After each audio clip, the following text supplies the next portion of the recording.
In this video, we're going to show you how to make a mould. We're going to make a mould for this rudder, but the process is the same, so you can use this for anything basically. A shape like this, so we want a two-part moulding, so you can't obviously mould that in one go. So we're going to make a split mould, two halves together, which we'll put together at the end.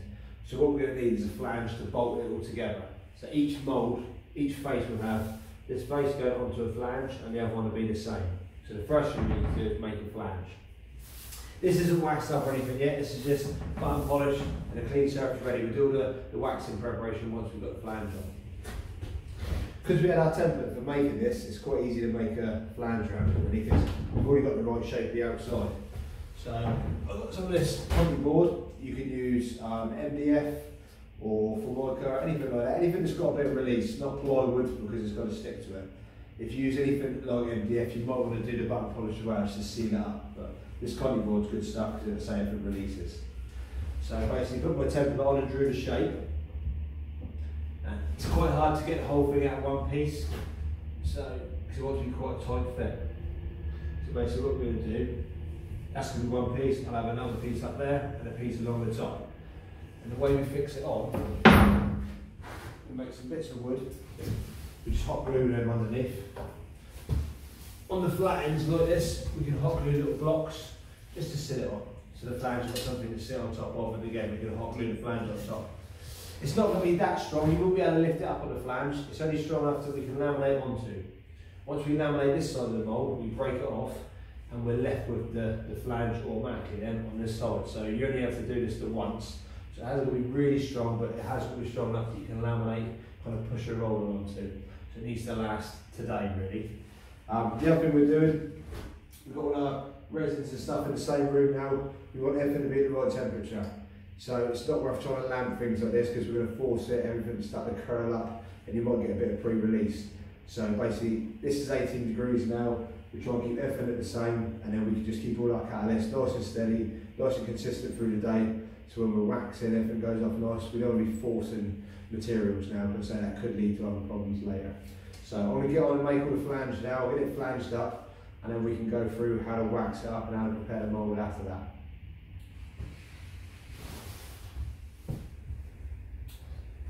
So for the waxing process, we're going to use mirror glaze from Maguire's. Pretty standard, a lot of people use it. There's a few others out on the market, but this is as good as any. We're going to give it 3 waxes and a PVA. A PVA is another form of release agent, like a real get out of jail. Make sure it's a good layer that goes on and make sure everything definitely releases. Trouble with PVA is you lose a bit of finish. So on something like this, it doesn't matter. We're going to break it out, we're going to angle it over, it's going to be gel repaired around the edge and it's going to have anti-foul put on it. So the finish of this coming out isn't a problem. What we want is the right shape out with no sticking points. If we were making like a high gloss, like I said before, a shower tray or something like that, we'd give it 5 waxes, no PVA, and have a really nice polished job. When we wax it, make it nice and shiny and really pucker job of that because we want the job to come out of it to not have any work done to it. So if you're making a boat or something that you want to come out finished product, then you only really want to use the wax and make sure you really get good coverage. But for what we're doing, 3 waxes on here and 1 coat of PVA, that'd be fine. This will come off and it'll be perfect for us.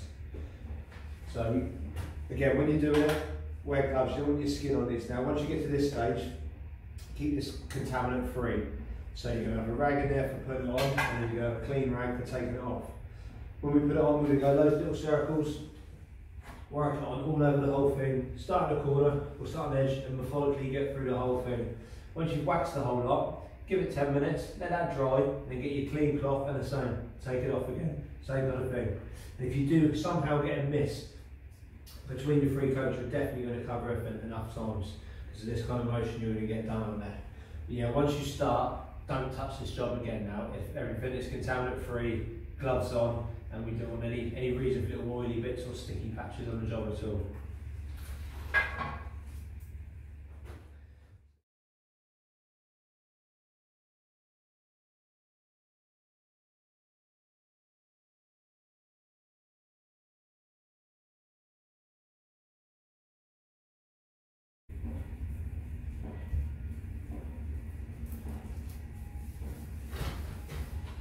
So I'll give that 10 minutes now just to harden off a little bit and I'll come back with my clean rag and we'll buff that off. Once we've buffed it off, give it a couple of minutes and repeat the process again. What I didn't say earlier, this flange, we just made it big really, it's kind of big all the way around. All it needs to be is 2 inches. So what we do, when we lay up our mould, we lay up big and we trim it all off nice, so it's a nice even 2 inches, just so that we get some decent bolts through when we bolt it all together, when we fix the actual rudder back in one piece. This bit here we've left long on purpose, because we're going to mould over the stock itself. When we've got it in 2 halves and we lay the stock back in, that's a really good way of lining the stock back up, because it's moulded in, so we know when we lay it back in, all we've got to measure is the right distance down to there from the top. If we get that right, it can't go in the wrong place. So imagine if you line that up only a couple of mil out that way, it kicks everything, which means that will probably touch the back of the boat or something. So it's always good if you're going to use the same stock, or you're using it to make a new rudder, maybe a factory making stock. If you've got that bit there, at least you know that you've got the right angle of that. Then you've only got to really worry about a little bit up and down. But so that's a good housing there. So always a good idea to try and mould that in if you can.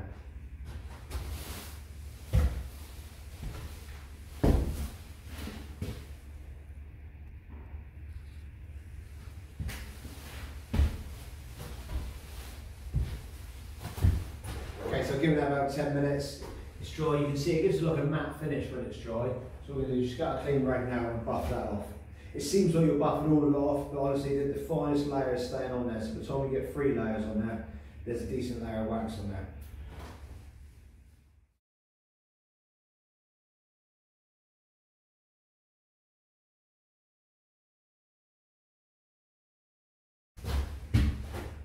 Okay, that's that. We're going to give it 5 minutes, let that cure off, and repeat the process and say 2 more coats of wax on there. And once that's done, we'll go for the PVA and I'll film that again separately.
Okay, so this is PVA release agent. A little bit similar, it's not PVA glue obviously, that's an adhesive. But similar, when you get PVA glue on your hand, you get that kind of layer that you can pick off when it dries. This will give us a really thin layer of that. So the wax has done its job, and might be enough anyway, but this is going to guarantee we're going to get a seal over the whole lot, and it's going to break off nice and easy when we want it to at the end. So we apply this with a sponge, put a little bit in a cup, and we literally just sponge a really thin layer over the top. So you pretty much look like you're taking it all back off, but a tiny layer is staying on there.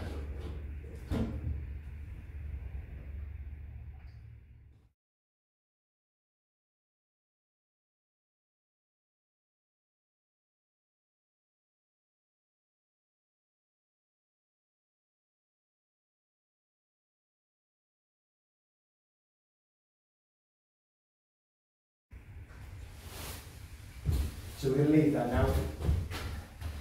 We don't need to give it, so you don't ever go 2 coats or anything with this, it's only 1 coat of PVA at the end, that's all it needs. And we're going to leave that for tonight.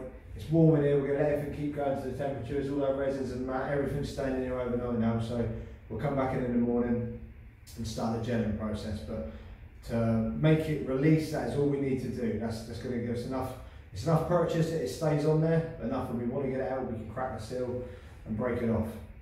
So tomorrow we'll start the next process to laying up the mould.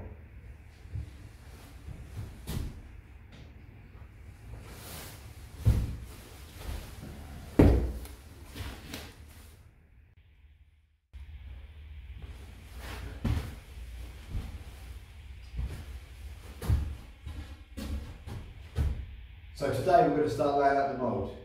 Basically we give us a full day to do this. And there's a few stages. The first thing we're going to do is we're going to gel the mould. So today we're going to use green gel. Green's quite a common one to make a mould out of because it's never really going to make a green job out of it. And when you've got your mould the other way and you're making your proper job and you put in like a white gel or a clear gel, you want to be able to see where you're going. So it's always better to use a different colour on the mould than you've got to ever use on a job. So green's quite common because there's a lot of white boats, a lot of blue boats, some red boats. So that's why they generally stay away from that and use a green or a clear gel coat for that. Once that's gone, we're going to leave it 2 hours. Then we're going to put our first layer of fiberglass down, roll it out, make sure we're in all the edges, make sure there's no air in it. Then we'll let that one kick off. Once that's gone after a couple of hours, we're going to put down 5 layers of glass down. That's going to give it its main strength and bulk. Again, let that kick off, and then we'll come back and put some stiffening around it, maybe some bolster or something in the shape, overlay that, and then we'll leave it for the evening to go off. You could push all these stages, you can use heat, you can change a few things about to kind of get it done in a day and flip it over and start doing some other things, but if you do, you will have consequences. Normally with the chemicals and stuff we use, shrinkage is probably the most common. Things that just start to curl up, pull in a bit tight and just lose a bit of shape. And let's say your part boards might pop off and that makes it awkward for tomorrow. You want to take them off when you're ready. So if possible, always keep your catalyst at 2% and change your conditions basically. So if you needed to go a bit faster, just warm the room up a little bit more. We've been 18 degrees all night, all the gears are 18 degrees, so eyes are going to go off nicely through the day. Yeah, try not to mess around with catalyst, try to use the temperature of the room if you do need things to creep up a little bit. But you start putting infrared lamps and stuff on this, you're not going to heat it evenly. Like if I had lamps up here now, you're going to warm this end up a lot, but around the back edge is not going to go. So this end's going to be going a lot quicker than that end, and that's the way you're going to get your shrinkage and a few issues. So yeah, generally, if you can use your temperature to change things, just generally, that's the best way around it. Keep your levels all the same with your catalyst. So now we go, I'll mix up my catalyst, my gel coat now, brush one coat on. If it was a mould we were keeping and we wanted it to be perfect, I'd probably give it a couple of gels, and then when you broke it out, if you had any issues, you could kind of rub and polish and make sure it's all good. But for the purpose of this, we're just going to give it one gel just to give ourselves something to go on to and make a nice mould with a bit of colour in it so we can see where we're going.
So there we go, that's it for the first process, all we can do.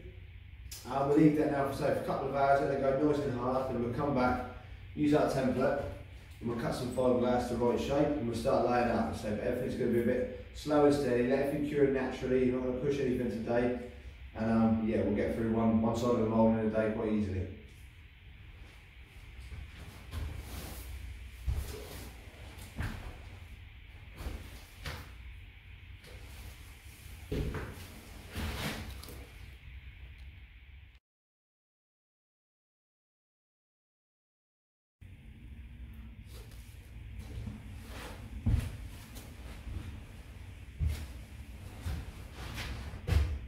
It's been left now for 2 hours, it's all gone off ready for us. It's nice and hard, but slightly tacky. That's how it will always be, because we didn't wax it. We want our mat to stick to this now. So if you don't have a wax gel coat, it always stays slightly tacky so that the next layer does adhere to it. What we're doing, put one layer of 600 chop under over all this now. I'm going to just buzz through the video. I'm not going to show you how to laminate every stage. This is just to show you the stages involved, not how to laminate itself. So we fast forward the laminating a little bit, and we'll get onto the next stage.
Okay, so we're all happy. That's had the first layer on it. We'll let that kick off.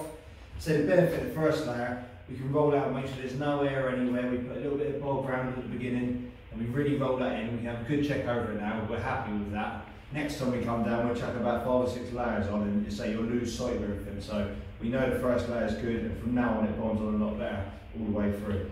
So yeah, leave that for 2 hours again and we'll be back to put the next stage on.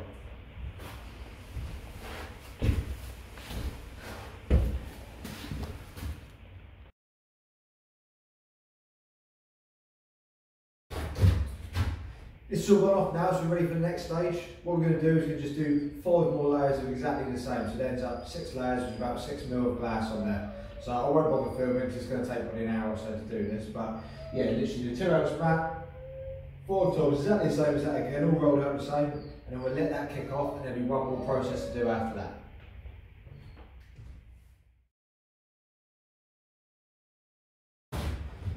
Okay, so our 5 layers have practically gone off now. This is a little bit rubbery still. We can get on ready for the next stage anyway. This is balsa wood. Comes in a sheet form like this. And it's good for, I say, repairs. So it's perfect. You could use plywood or some other hardwood, anything really. It's just we're trying to add some additional stiffening. So what we do, make a little framework on the back here. This is good, I say, because it's got the net on the back. It folds to any shape. We just Stanley knife it, chop it into place. I'm going to put that down on a little bit of bonded paste, or you could use the polyester filler we use for the mould. Again, let's not spend too much time and money on this. All we're doing is making this nice and stiff so that we can flip it over and get on the other side. We're only making one out of these, it's not a big deal. If you're going to make lots of rudders, and it was a production thing, you'd probably put some plywood box frame around, something a nice flat surface, so when you flip it over it would sit on a nice deck properly and nice to work on. But I say, we just want it a little bit stiff, quick as possible. So all we're going to do is put this round, a bit of bonding paste, and then chuck 3 layers of 2 ounce chop mat over that again, roll it out, and that's good. We can leave that to cook off overnight, and then tomorrow we can roll the whole thing over, break the parting board off there. This will be our flange already, and then we can start laying up on this, or preparing first, and then lay up on this flange and the other side to get our second half of the moulding. So again, I'll fast forward this a little bit so you can see what I'm doing, but it's pretty obvious really. Bit of stiffening, whatever you can do really. You could use a bit of foam, anything really, just to make a shape, just to give us a bit of a stronger feature on the back here.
So once you've finished making your mould, this side is a 2-part mould. The first thing we need to do now, before we break it off, before we do anything else, we need to drill off some locators to make sure when we put it back together, it goes back in exactly the same position. Because at the moment it's been moulded round an autumn, so it's held in that position. But soon we're going to take that out of the middle.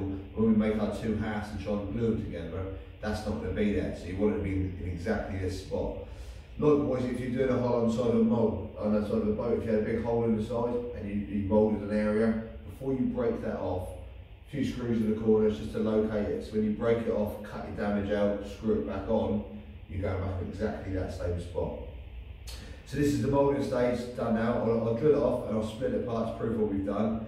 The third video, what we're going to do is we're going to lay out the actual rudder itself. And in that video, I'm going to use 2 apprentices to do that. So just to prove that with just basic instructions, these lads have got real limited knowledge on laminating or anything like that, but we can explain what to do, the waxing, the gelling, the laminating, and we can prove that literally anyone can do this if you just follow some basic rules. So yeah, subscribe now if you get the third video and see how to make the actual rudder itself. But other than that, we'll split this apart now and show you what we've done.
Right, so there we have the first side of the mould popped off. The other side will be exactly the same. I'll break this out now. And then like I said, we get a couple of apprentices to prep all this up, lay these rudders up. We're going to get this back out, cut away all the crap and all the rubbish on here now, and get the stock up, clean the stock up, and then we can lay that up, put it in our new rudder. And I say we'll go through that in the next video. So yeah, subscribe if you want to get the next video. Give us a like.